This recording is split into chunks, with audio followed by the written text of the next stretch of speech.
Tutorial mata kuliah Hukum Perbankan dan Tindak Pidana Pencucian Uang. Untuk mahasiswa S1 Ilmu Hukum. Topik ketiga dari 30 topik. Sekilas tentang perkembangan bank di Indonesia. Disediakan di channel Global Tutorial. Paket deregulasi pertama ditetapkan pada tanggal 1 Juni tahun 1983 yang dikenal dengan Pak Jun 1983. Dengan kebijakan tersebut, bank-bank memperoleh kebebasan dalam menentukan besarnya kredit yang diberikan sesuai dengan dana masyarakat yang dapat dihimpun. Di samping itu, kepada bank-bank pemerintah diberi kebebasan menentukan sendiri tingkat suku bunga baik suku bunga dana maupun kredit. Kebijakan tersebut bertujuan agar perbankan sebanyak mungkin membiayai pemberian kreditnya dengan dana simpanan masyarakat dan mengurangi ketergantungan bank-bank pada KLBI, Kredit Likuiditas Bank Indonesia. Upaya untuk mendorong timbulnya produk-produk baru diperlukan dalam penghimpunan dana dari masyarakat. Di samping itu, persaingan yang sehat di antara bank-bank juga diperlukan sebagai salah satu unsur pendorong peningkatan efisiensi. Untuk tujuan tersebut, pada tanggal 27 Oktober tahun 1988 pemerintah mengeluarkan paket kebijakan Oktober tahun 1988 yang dikenal sebagai PATO 88. Dengan PATO 88, kebijakan deregulasi perbankan berkembang menjadi deregulasi yang sangat luas karena di dalamnya termasuk juga aspek kelembagaan. Pemerintah membuka kembali perizinan pendirian bank swasta nasional baru dengan modal disetor minimum sebesar 10 miliar rupiah dan Bank Perkreditan Rakyat, BPR, dengan modal disetor minimum sebesar 50 juta rupiah. Perizinan tersebut sebelumnya telah dibekukan masing-masing sejak 1971 dan 1973. Demikian pula persyaratan untuk ditunjuk sebagai bank devisa serta pembukaan kantor cabang dan kantor cabang pembantu yang sebelumnya dikaitkan dengan merger dalam ketentuan ini tidak diberlakukan lagi. Pemberian izin usaha bank baru yang telah dihentikan sejak tahun 1971 dibuka kembali oleh PATO 88. Demikian pula dengan izin pembukaan kantor cabang atau pendirian BPR menjadi lebih dipermudah dengan persyaratan modal ringan. Suatu kemudahan yang sebelumnya belum pernah dirasakan oleh dunia perbankan. Salah satu ketentuan fundamental dalam PATO 88 adalah perizinan untuk bank devisa yang hanya mensyaratkan tingkat kesehatan dan aset bank telah mencapai minimal 100 juta rupiah. Namun demikian, PATO 88 mempunyai efek samping dalam bentuk penyalahgunaan kebebasan dan kemudahan oleh para pengurus bank. Bersamaan dengan kebijakan PATO 88, Bank Indonesia secara intensif memulai pengembangan bank-bank sekunder seperti bank pasar, bank desa, dan badan kredit desa. Kemudian Bank Karya Desa diubah menjadi BPR. Tujuan pengembangan BPR tersebut adalah untuk memperluas jangkauan bantuan pembiayaan untuk mendorong peningkatan ekonomi, terutama di daerah pedesaan, di samping untuk modernisasi sistem keuangan pedesaan. Memasuki tahun 1990-an, Bank Indonesia mengeluarkan paket kebijakan Februari tahun 1991 yang berisi ketentuan yang mewajibkan bank berhati-hati dalam pengelolaannya.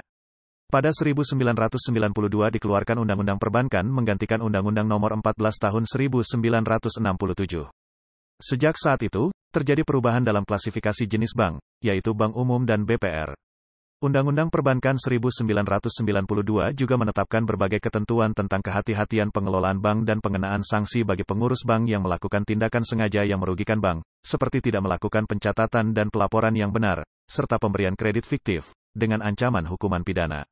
Untuk memberikan landasan hukum yang lebih kuat atas prinsip-prinsip deregulasi yang terkandung dalam paket-paket kebijakan yang telah dikeluarkan sejak tahun 1983, Undang-Undang Nomor 7 Tahun 1992 tentang Perbankan ditetapkan pada tanggal 25 Maret tahun 1992.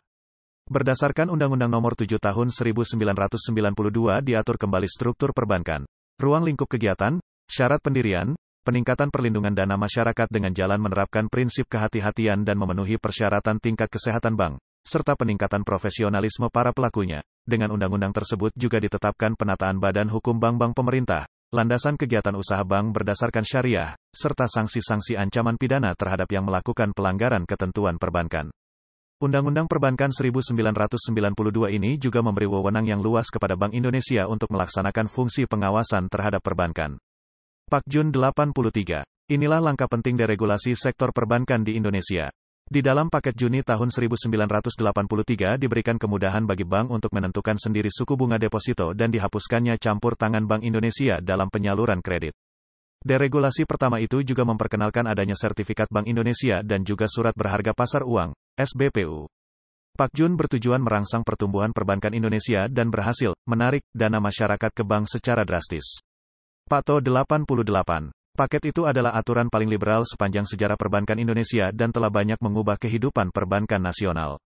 Hanya dengan modal 10 miliar rupiah, siapa saja bisa mendirikan bank baru. Keberhasilan itu dinyatakan dalam angka-angka absolut seperti pada jumlah bank, kantor cabang, jumlah dana yang dihimpun, jumlah kredit yang disalurkan, tenaga kerja yang dipekerjakan, serta volume usaha dalam bentuk aset dan hasil-hasilnya. Secara kualitas keberhasilan tampak pada peningkatan sumber daya manusia yang lebih profesional, mutu pelayanan perbankan lebih baik, penggunaan perangkat keras dan lunak yang canggih, juga komunikasi antar perbankan yang tidak terlalu birokratis. Paktri 1991. Untuk mengkoreksi akibat buruk Pato 88, pemerintah meluncurkan Paktri tanggal 28 Februari 1991 yang utama diatur adalah syarat bahwa modal sendiri bank haruslah sebesar 8% dari seluruh aset. Ketentuan yang lazim disebut CAR, Capital Adequacy Ratio atau perbandingan antara modal sendiri dengan aset, sebesar 8% mengharuskan bank-bank memperkuat modalnya sendiri. Ketika itu disebut-sebut bahwa banyak bank yang CAR-nya hanya sekitar 5% saja. Terbitnya paket itu ditandai dengan berbagai kejadian pahit di dunia perbankan Indonesia. Misalnya tragedi Bank Duta yang kolaps gara-gara permainan valuta asing, juga ambruknya Bank Umum Majapahit. Undang-Undang Perbankan Nomor 7 Tahun 1992. Undang-undang itu lahir pada tanggal 25 Maret tahun 1992 guna menyempurnakan Undang-Undang Nomor 14 Tahun 1967. Inti aturan itu adalah meniadakan pemisahan perbankan berdasarkan kepemilikan, misalnya pemilikan bank oleh pemerintah, swasta dan daerah. Dalam hal pendirian bank baru, undang-undang tersebut mengatur berbagai syarat seperti susunan organisasi, permodalan, kepemilikan, keahlian di bidang perbankan, kelayakan kerja dan lain-lainnya. Syarat itu ditetapkan oleh Menteri Keuangan berdasarkan pertimbangan Bank Indonesia. Peraturan Pemerintah Nomor 70 Tahun 1992. Melalui peraturan pemerintah itu, dinaikkan modal minimum pendirian bank, dari 10 miliar rupiah menjadi 50 miliar rupiah. Langkah itu dimaksudkan untuk mengendalikan pertumbuhan bank yang nyaris tak terkendali. Pada tahun 1992 tercatat ada bank 17.000 bank, 8.400 diantaranya adalah BPR. Ada sekitar 100 nama baru pemilik bank. Kelihatannya, banyak dana-dana luar negeri yang masuk lewat pasar modal, yang dipakai untuk mendirikan bank di Indonesia. Pakmei 1993. Paktri dinilai kelewat menekan dunia perbankan. Untuk mengimbanginya, dikeluarkanlah Pakmei yang intinya melonggarkan aturan soal CAR, Capital Adequacy Ratio, sebesar 8%. Antara lain, bank boleh memasukkan seluruh laba tahun sebelumnya dalam komponen modal sendiri. Aturan sebelumnya, hanya 50% saja dari laba tahun lalu yang boleh dimasukkan dalam komponen modal sendiri. Soal penyaluran kredit juga diatur. Antara lain, pemberian kredit oleh bank bagi grup usahanya diturunkan dari 50% menjadi hanya 20% dari total kredit yang disalurkan. Ketentuan lain, cadangan minimum turun dari 1% menjadi 0,5% dari aktiva lancar. Pelonggaran itu jelas menaikkan kapasitas pemberian kredit. Penyaluran kredit kecil juga diatur. Pakmei memberikan kebebasan bagi bank untuk memberikan kredit kecil maksimal 25 juta rupiah tanpa melihat penggunaannya. Menurut Trenggono, Ketua Perbanas ketika itu, hal tersebut akan mendorong kredit konsumsi yang berlebih. Paket Juli tahun 1997. Sepekan sebelum pertemuan konsultatif Group on Indonesia, CGI, di Tokyo, pemerintah mengeluarkan paket 7 Juli, Pakjul. Di bidang moneter, paket itu menentukan pembatasan pemberian kredit-kredit oleh bank umum kepada perusahaan pengembang properti. Hal tersebut dilakukan karena kredit macet bidang properti sudah kelewat tinggi. Bayangkan, pertumbuhan kredit secara umum antara 23-24%, sedang pertumbuhan kredit properti 35%. Sebelum Pakjul, tepatnya tanggal 16 April Bank Indonesia membuat penentuan tentang reserve requirement, cadangan wajib minimum bagi perbankan, dari 3% menjadi 5%. Pada bulan September keluar kebijakan penundaan terhadap mega proyek. Langkah itu diharapkan mampu mengurangi impor barang oleh pihak swasta. Seperti diketahui, di tengah lilitan kredit macet, bank-bank masih punya beban untuk menanggung proyek-proyek swasta dengan dana raksasa. Pengumuman pemerintah tanggal 1 November tahun 1997. Pengumuman tersebut merupakan puncak tragedi di sektor perbankan, 16 bank likuidasi serempak, dan sejumlah bank lain wajib melakukan merger. Masa reformasi, krisis moneter dan bantuan likuiditas. Akibat krisis moneter pada tahun 1997, terjadi peningkatan utang perbankan nasional yang mengakibatkan terjadinya likuidasi terhadap 16 bank yang akhirnya mengguncang perekonomian di Indonesia. Selama krisis berlangsung, penyelamatan sistem perbankan nasional dilakukan dalam intensitas tinggi. Tanggal 3 September tahun 1997, pemerintah memutuskan untuk membantu bank-bank yang masih memiliki harapan hidup, memerintahkan merger atau penjualan beberapa bank kepada bank-bank yang lebih mampu, dan mencabut izin bank-bank yang sudah tidak memiliki harapan hidup. Bank-bank yang dianggap layak berlanjut dibantu dengan bantuan likuiditas Bank Indonesia. Kemudian 16 bank dinyatakan sebagai bank dalam likuidasi, BDL, 4 bank dinyatakan sebagai bank taken over, BTO, 10 bank sebagai bank beku operasi, BBO, dan 39 bank sebagai bank beku kegiatan usaha tertentu, BBKU. Selain itu, dalam upaya pemulihan perbankan, pemerintah melakukan penguatan modal, rekapitalisasi, terhadap 10 bank pembangunan daerah dan 9 bank umum. Pendirian BPPN, Badan Penyihatan Perbankan Nasional, tanggal 26 Januari tahun 1998, bertugas mengidentifikasi bank-bank berdasarkan kriteria rekapitalisasi pada akhir 1998. Pengambil alihan bank-bank oleh pemerintah pada bulan Mei tahun 1998, dan pembekuan operasional bank pada bulan Mei dan Agustus tahun 1998, serta penghentian kegiatan usaha tertentu bank-bank tanggal 13 Maret tahun 1999. Sesuai persetujuan bersama antara Gubernur BI dan Menteri Keuangan tanggal 6 Februari tahun 1999, nilai BLBI yang disepakati adalah Rp144,5 triliun dan pemberian BLBI kepada PT Bank Ekspor Impor Indonesia sebesar Rp20 triliun. Atas pemberian BLBI sejumlah Rp144,5 triliun tersebut, pemerintah menerbitkan 3 surat utang yaitu Surat Utang Nomor SU001, MK, 1998 sebesar Rp80 triliun, Nomor SU003, MK, 1999 sebesar Rp64,5 triliun, dan nomor SU004, MK, 1999 sebesar Rp53,8 triliun. Penyediaan dana BLBI kepada bank-bank yang mengalami kesulitan likuiditas dalam keadaan darurat tersebut mengacu pada ketentuan Pasal 32 Ayat 3 dan penjelasan umum angka 3 huruf B Undang-Undang Nomor 13 Tahun 1968 tentang Bank Sentral. Di dalam undang-undang tersebut ditegaskan peran Bank Indonesia sebagai lender of the last resort.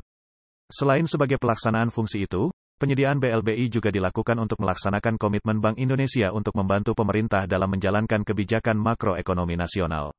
Perubahan Undang-Undang Nomor 7 Tahun 1992 tentang pokok-pokok perbankan menjadi Undang-Undang Nomor 10 Tahun 1998 tentang perbankan, maka wewenang perizinan perbankan beralih dari Menteri Keuangan kepada pimpinan Bank Indonesia dan peranan Bank Indonesia dalam kebijakan perbankan mengalami perubahan yang drastis. Sebagai otoritas pengawas bank, dalam masa krisis ini Bank Indonesia menjalankan wewenangnya untuk mengatasi kesulitan yang membahayakan kelangsungan usaha bank. Perubahan tersebut antara lain mengatur, 1. Pengalihan wewenang perizinan di bidang perbankan dari Menteri Keuangan kepada pimpinan Bank Indonesia. 2. Pemilikan bank oleh pihak asing tidak dibatasi tetapi tetap memperhatikan prinsip kemitraan. 3. Pengembangan bank berdasarkan syariah. 4. Perubahan cakupan rahasia bank yang semula meliputi sisi aktiva dan pasifa dari neraca bank, menjadi nasabah penyimpan dan simpanannya. 5. Pembentukan lembaga penjamin simpanan, LPS. Dan 6. Pendirian badan khusus yang bersifat sementara dalam rangka penyehatan perbankan. Tahun 1991 berdirilah Bank Muamalat Indonesia, BMI, sebagai bank umum satu-satunya yang melaksanakan kegiatan usaha berdasarkan prinsip bagi hasil. Introduksi bank berdasarkan prinsip bagi hasil dalam hukum positif adalah melalui Undang-Undang Nomor 7 Tahun 1992 tentang Perbankan dan Peraturan Pemerintah Nomor 72 Tahun 1992 tentang bank berdasarkan prinsip bagi hasil. Bank syariah dalam operasionalnya tidak semata-mata mendasarkan pada prinsip bagi hasil, melainkan terdapat akad-akad tradisional Islam lainnya yang dapat diimplementasikan dalam praktik bank bebas bunga. Akad-akad tradisional Islam atau yang sering disebut sebagai prinsip syariah merupakan instrumen yang menggantikan sistem konvensional berupa bunga, riba, ketidakpastian, gharar, perjudian, maisyir, dan batil yang merupakan unsur-unsur yang dilarang dalam Islam.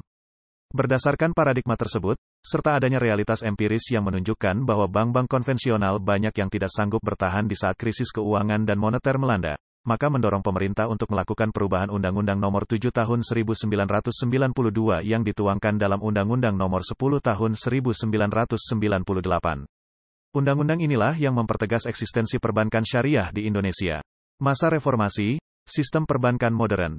Setelah terjadinya krisis ekonomi yang diikuti dengan tumbangnya pemerintahan Orde Baru, sistem perbankan mulai mengkaji kelonggaran sistem perbankan sebelumnya dengan melakukan pengawasan ketat yang juga melibatkan penyandang dana, IMF, International Monetary Fund, sehingga dibentuklah BPPN berdasarkan keputusan Presiden Nomor 27 Tahun 1998 tentang pembentukan BPPN.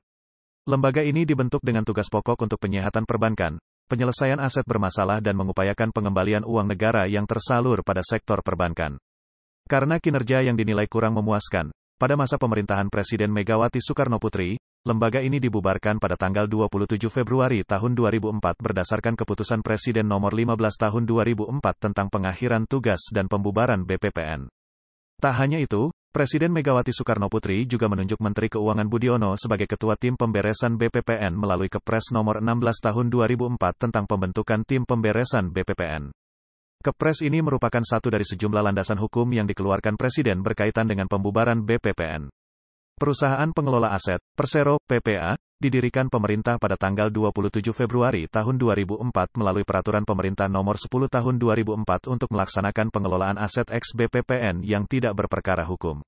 Dalam melaksanakan tugas pengelolaan dimaksud, Menteri Keuangan dan Direktur Utama PPA menandatangani perjanjian pengelolaan aset tanggal 24 Maret tahun 2004 untuk jangka waktu 5 tahun dan untuk selanjutnya dapat diperpanjang masing-masing untuk jangka waktu 1 tahunan. Melalui Peraturan Pemerintah Nomor 61 Tahun 2008 tanggal 4 September tahun 2008. Sesuai dengan amanat Undang-Undang Nomor 23 Tahun 1999 tentang Bank Indonesia, salah satu tugas Bank Indonesia adalah mengatur dan mengawasi perbankan. Ruang lingkup tugas ini meliputi menetapkan peraturan, memberikan dan mencabut izin atas kelembagaan atau kegiatan usaha tertentu dari bank, melaksanakan pengawasan atas bank, dan mengenakan sanksi terhadap bank sesuai dengan ketentuan perundang-undangan yang berlaku. Selain Bank Indonesia, terdapat pula beberapa lembaga yang mengawasi bank namun dengan lingkup yang terbatas, yaitu, 1. Badan Pemeriksa Keuangan memiliki tugas untuk mengawasi bank-bank milik pemerintah. 2. Bapepam berwenang untuk mengawasi bank-bank yang sudah go public. 3. Pusat Pelaporan dan Analisis Transaksi Keuangan, PPATK, yang dibentuk berdasarkan Undang-Undang Nomor 15 Tahun 2002 sebagaimana telah diubah dengan Undang-Undang Nomor 25 Tahun 2003 tentang tindak pidana pencucian uang.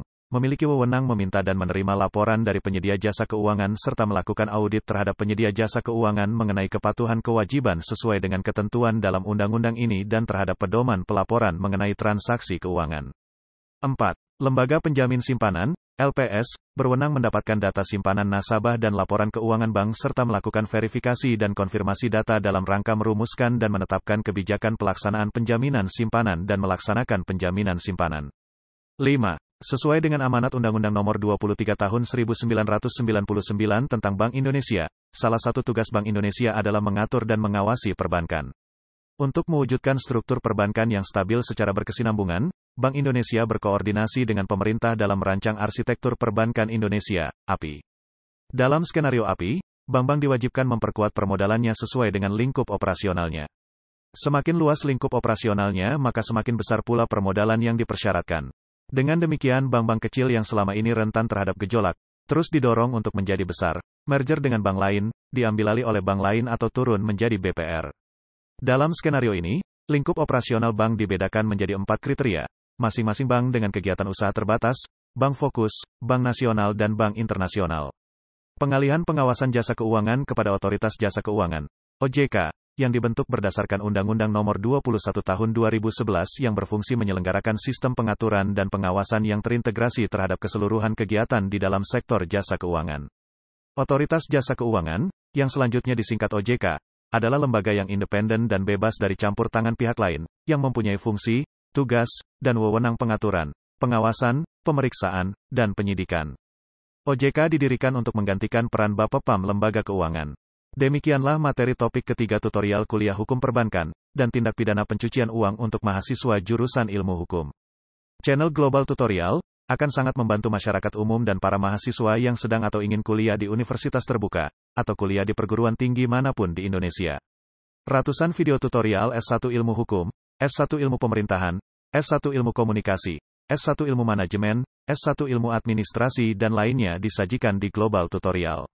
Video tutorial dituturkan dan disubtitelkan agar dapat ditonton, dibaca sambil didengarkan. Untuk pemahaman yang lebih baik, putar dan dengarkan video tutorial berulang-ulang. Subscribe dan like, agar Anda mendapatkan update tutorial lainnya. Bagikan juga link video ini, agar teman lain juga mendapatkan manfaat channel ini. Sekian dan terima kasih. Sampai jumpa.